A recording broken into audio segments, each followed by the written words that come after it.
My father was a taskmaster who named all of his daughters with the initial CC. This is Leo. Ah. Leo, this is Mr. Morrow. Hello, Leo. Hi. This is Chris. Hello, Chrissy. How are you? And this is Constance. Evening, Constance. Good evening, Mr. Merrill. Good. And this is Carme. Good evening, Carmen. Oh, what have you got there? This is Chris. Giving his domestic fatherly love, and he didn't want to screw up while embracing and attending us with his love. He was very conscious of not calling out any of his daughters by the wrong name. The thing that I enjoy most is being home. I enjoy being here with the kids and Nuffy, and that's really my life. I go all over the world and I entertain all over the world, but I have my greatest fun right here. He didn't tolerate any ranting. He was a no-nonsense father. He was the kind of father that drilled my sister Chris and me about disciplining us for the music business. What do you say, girls? Come on, let's go. 1, 2, 3, 1, 2, 3, 1, 2, 3, 1.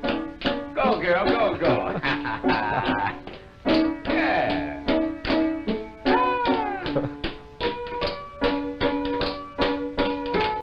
He also was very firm in teaching us about family values, posture, and etiquette. Yeah.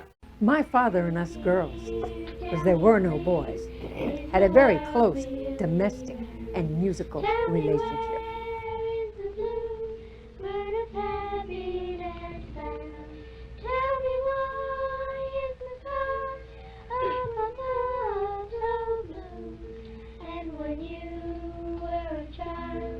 Did your daddy tell you? My mama done told me when I was in knee pain. My father at age 6 learned rhythm, melody, tones, notes, and frequencies, locked between his mother, Martha Eulalia's legs, as she played the organ for the church rehearsals, tapping the organ pedals. My mother was a very, very fine musician. He taught Nat King Cole his diction that developed his eloquent and charismatic voice, which transformed from his genius piano playing. Ever plan to motor west? Travel my way, take the highway, that's the best. Get your kicks on Route 66. Dad was a rock and rolling legacy with his originality, his passion, his musical style, like no other in the industry. I think if anybody started rock and roll, I did. I never got credit for it. Nobody ever. But there was never been another one that come along,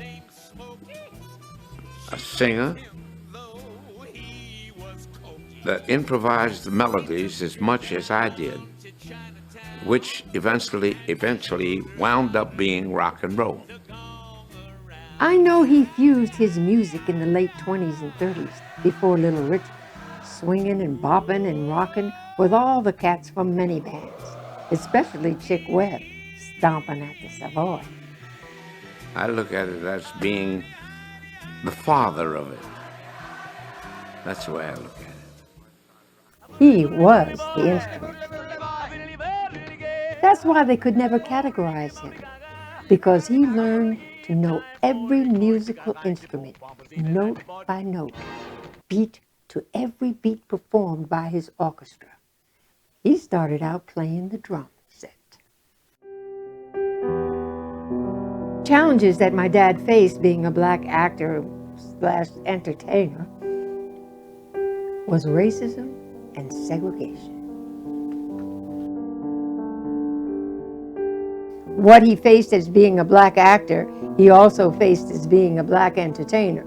Overall was racism and segregation. He faced the depression and management, which is what they all dealt with through that whole period of time, a lack of or having to create their own.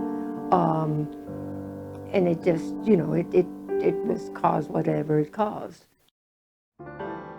It is imperative to preserve the Calloway family legacy, migrating from Virginia, beginning its history from 1815 to Druid Hill Homestead, as part of preserving American music history. Blanche and Cab grew up as teens in the Druid Hill home front with Mama Eulalia Reed, the organist, pianist, where I got my name Leo from, and Papa Jack singing and playing music all the time.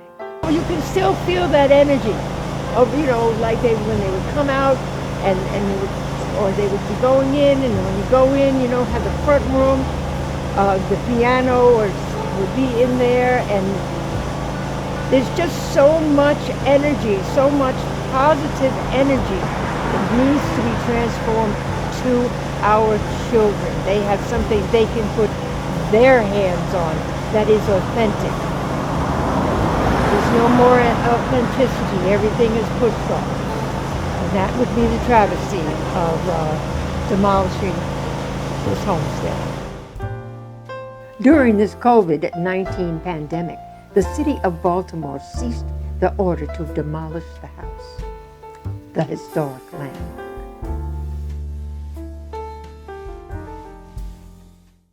Everybody eats when they come to mind.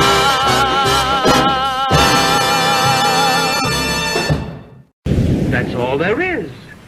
There isn't any more.